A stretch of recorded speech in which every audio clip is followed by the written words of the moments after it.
Le soleil tape, les oiseaux chantent, les belles couleurs sont au rendez-vous. Le mood est parfait, enfin il était parfait jusqu'à ce que je toque à la porte de mon cousin Anmar, avec qui j'avais rendez-vous il y a 30 minutes, et qui en fait est en train de dormir.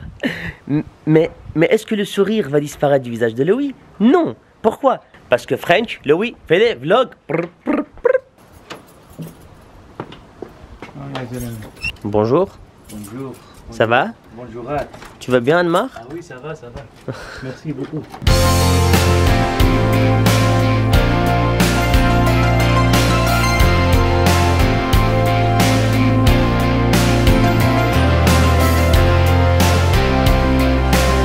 Le mec, il me fait, viens, on prend petit déj à la maison.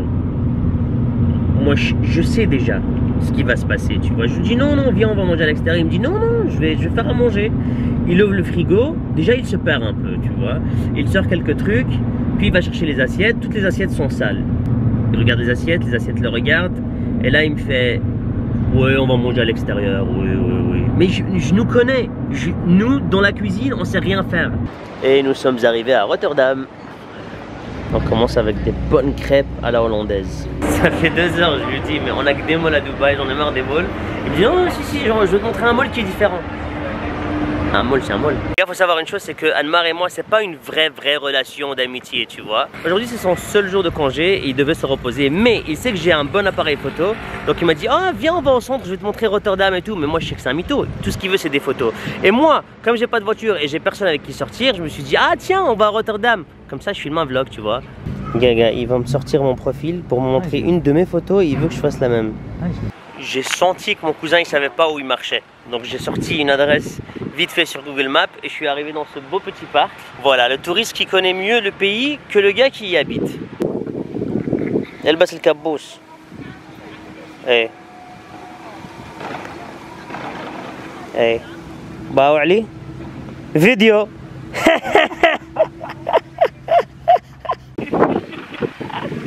Ça fait 2 heures, il croit que je prends une photo. 10 infos rapides sur Rotterdam, avant de continuer. Il est beaucoup plus facile de circuler à Rotterdam via les rivières, parce qu'en fait ils ont des taxis dans les rivières, et apparemment c'est plus pratique. Rotterdam est très connu pour ses maisons en forme de cube, je savais pas, c'est mignon. Le port de Rotterdam est le 2e plus grand port au monde, après Shanghai. Intéressant.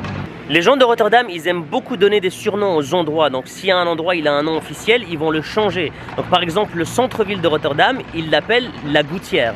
Pourquoi? Je ne sais pas. Le football est très important à Rotterdam et c'est la ville qui a le plus de clubs aux Pays-Bas. Bon, c'est pas des clubs connus. Le premier métro aux Pays-Bas, c'était construit à Rotterdam, donc bien avant la capitale, Amsterdam. Dans cette ville, on a 3 maires différents. Le premier maire prend en charge des choses, on va dire, générales de la ville. Le deuxième maire, il est spécialisé dans la nuit. Imaginez qu'ils ont un maire juste pour la nuit, pour les activités nocturnes, pour que cette ville soit bien vivante la nuit. C'est super surprenant. Et le troisième maire est responsable de toutes les activités pour les jeunes. À Rotterdam, ce qui saute aux yeux, c'est l'architecture. Et c'est pour ça qu'il y a beaucoup d'architectes qui viennent vivre ici, parce que c'est une ville très moderne et très créative. Et pour conclure, la meilleure tarte aux pommes se trouve à Rotterdam. Et j'espère que mon cousin va la montrer, parce que je sais pas ce qu'il fait, il a envie de rentrer déjà. Donc voilà, 10 faits intéressants sur Rotterdam. Bon, il n'y en avait que 9, je pense. Le 10e était un peu pourri, je ne l'ai pas dit. Les gars, mon cousin qui m'annonce la 10e information intéressante sur Rotterdam. Je lui ai posé la question, est-ce qu'il y a un vieux Rotterdam où on pourrait aller se promener? Il m'a dit non, parce qu'en fait, après la 2e guerre mondiale, Rotterdam a été rayé de la carte et ils ont tout reconstruit de nouveau. Donc Rotterdam, c'est une ville très neuve. Le gars, Anmar, il m'a invité pour le petit-déj. Et du coup, automatiquement, c'est moi qui dois inviter pour le déjeuner. Et j'arrête pas de lui proposer des restos super bien, des restos américains, genre McDo, Burger King. Il veut pas. Il veut des restos il veut des restos genre Zuma. Vous connaissez Zuma? Zuma, c'est le salaire n'est pas encore dans ta poche, il est déjà plus dans ta poche. Ok. L'aventure de Rotterdam se termine ici.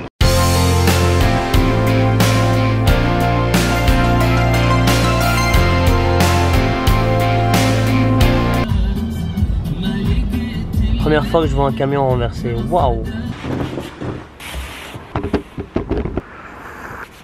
Les gars, je me suis dit que j'allais un peu me poser, allumer mon ordi, prendre un café, allumer la caméra et faire quelque chose que je fais très souvent mais sans le filmer, c'est lire vos commentaires. Et aujourd'hui, je me suis dit, lisons les commentaires à voix haute, comme ça, Comme ça, on donne une voix à ces mots que je lis tous les soirs, tous les jours. Et ces mêmes mots, c'est eux qui me poussent à continuer, qui me poussent à croire en l'avenir de cette chaîne. Donc voilà, on commence. Michel dit il faut apprendre le néerlandais. Je parle néerlandais. Ik praat heel goed Nederlands. Mais je m'en vante pas trop, tu vois. C'est pas une langue dont je suis fier. Mais je parle néerlandais parce que je passais tous les week-ends aux Pays-Bas avec mon père parce qu'il avait un magasin ici. Et toutes les vacances d'été aussi, majoritairement, j'étais ici avec mes cousins dans ce village, à Reykjavik. Et c'est ici où j'ai passé les meilleurs moments de mon adolescence en fait. Donc voilà. Ah, Michel, il a lâché pas mal de commentaires. Les enfants sont la chose la plus précieuse dans la vie. Un parent doit faire tout ce qu'il peut pour donner à un enfant le sens de la famille. Chez vous, c'est mission réussite. Quelle belle famille. Bah écoute, merci. Et ce que tu viens de dire est approuvé. Génial, j'espère que Sandra va bientôt nous offrir la chance de pouvoir l'écouter. Profitez bien de ces moments en famille. Sandra, j'arrête pas de lui dire, vas-y, balance ton album, Et elle veut tout faire dans les règles du jeu. Elle veut faire ça de manière très professionnelle, parfois un peu trop. Et c'est là où j'ai peur qu'elle prenne un peu du retard. Mais bon, apparemment, les chansons vont arriver bientôt. Et on va vous les balancer de toute façon partout sur toutes nos chaînes. Et vous allez pouvoir écouter ces chansons magnifiques. Alors il y a toujours le débat sur le couscous algérien, hein. Moi j'ai un peu pimenté le débat en demandant est-ce que le couscous est algérien. Alors que je m'en fous complètement, moi je mange le couscous de tous les pays du monde. Donc voilà, une simple question Louis, tu pars où à Dubaï pour manger un couscous? Un restaurant marocain, je dis ça, je dis rien. Ah, elle a pas tort, c'est vrai qu'on va souvent dans des restaurants marocains pour manger des couscous. Mais bon, le couscous est maghrébin bien sûr. Les images avec le drone sont magnifiques, merci beaucoup. Coucou, merci pour ces belles images et ce joli partage. T'as une belle famille. Mais c'est vrai que depuis que j'ai commencé à poster des vidéos sur YouTube, je me suis rendu compte qu'il y a beaucoup de gens qui malheureusement n'ont pas la chance d'avoir des proches ou des proches qui sont proches, d'où le mot proche. J'ai pris trop de café, faut que je me calme. Et je me suis rendu compte que je suis très chanceux d'avoir une grande famille qui est soudée, qui s'aime beaucoup. Et en fait, à travers ces vidéos, ce que j'essaye de véhiculer, c'est la facilité d'arriver à ce sentiment en fait. Tout ce qu'il faut, c'est se poser en famille, discuter, être open, avoir des discussions très positives, drôles et surtout, ne rien prendre au sérieux. Waouh, des prises de vue de pro, j'ai aimé, bravo Loïc. Je pense qu'il parle du drone. Je devrais faire plus de drones, je devrais faire plus décoller mon drone. Et c'est quelque chose qui manque. Je sais pas pourquoi je le fais pas. Je pense que je suis trop à la bourre. Maintenant, je filme 2 vlogs par jour, c'est la folie. Mais je vais en faire beaucoup plus, je vous promets. Loïc, merci pour le clin d'œil à mes origines, ça fait plaisir. Franchement, tu sais faire rire, comme toucher les gens sans chichi. Simplement avec ton cœur, ta spontanéité. Viens à Paris, on saura bien t'accueillir, promis. Vous voyez, quand je lis un commentaire comme ça, c'est directement une amie. C'est de l'amitié là, c'est directement, tu vois, si je vais à Paris, je vais contacter cette personne. C'est ça, faut pas perdre de temps en fait. Et quand il y a quelque chose de positif, boum, faut sauter dessus et faut en faire quelque chose de beau. Alors Sofiane Gabriel, lui, c'est le poète sur YouTube. Il me lâche les meilleurs commentaires au monde. Si vous avez un peu de temps, trouvez ces commentaires dans ma vidéo. À chaque fois que je le lis, je suis bouche bée et je me dis mais qu'est-ce que j'ai fait pour mériter ce bonhomme. French Louis fait des vlogs. Voui. Non, c'est brr.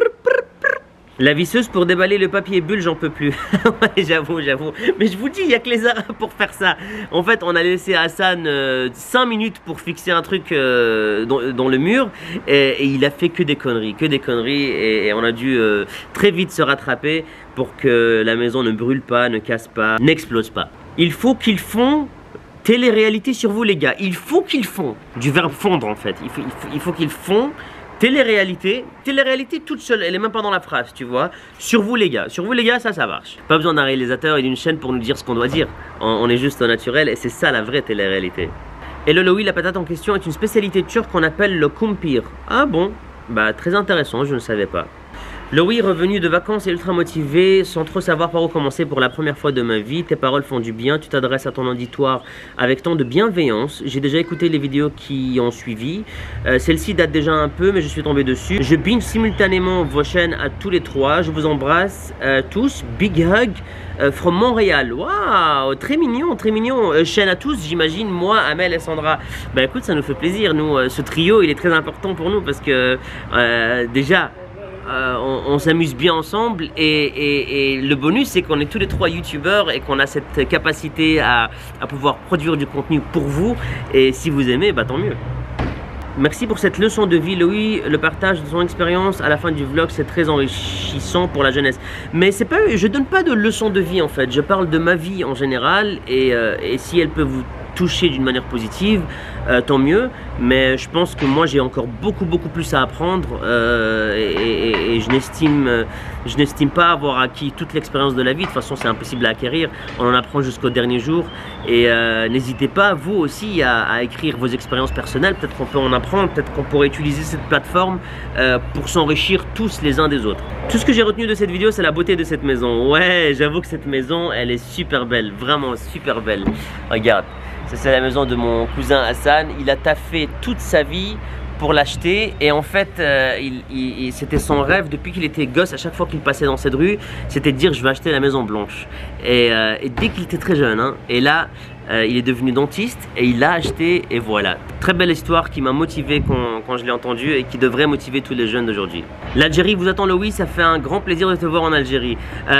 Oui, bah, ça me ferait plaisir aussi. On en a parlé, Amel et moi, on voulait venir en Algérie, vous faire une surprise, mais avec le confinement c'était impossible et l'Algérie était très fermée, mais bien sûr on va venir en Algérie et on va foutre le et on termine cette séance avec une question de Jian qui dit: tu veux quitter Dubaï pour Paris? Haha.